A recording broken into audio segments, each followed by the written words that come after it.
Čau, takže chtěl bych vám ve 2 minutách říct, co máte dělat, když se s někým potkáte, nebo ho neznáte.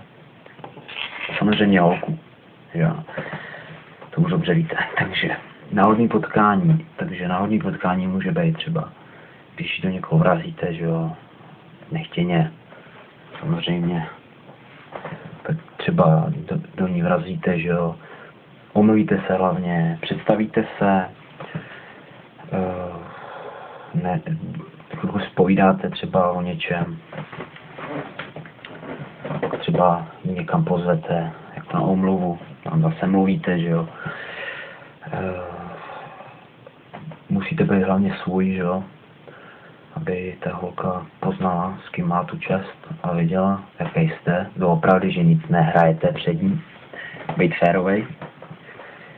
Hlavně, když se s někým srazíte a je pěkná holka, tak se nerozkoktejte, buďte sebevědomý a určitě nepanikařte. Hlavně té holce neřekněte všecko o sobě, jo? To je taková důležitá věc, protože pak ta holka nemá co objevovat a přestáváte ji jakoby bavit.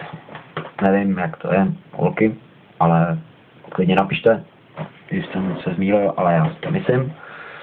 Takže určitě tohle. Hlavně nedávejte na potkání, koho neznáte. Holce, hnedka Facebook nebo číslo.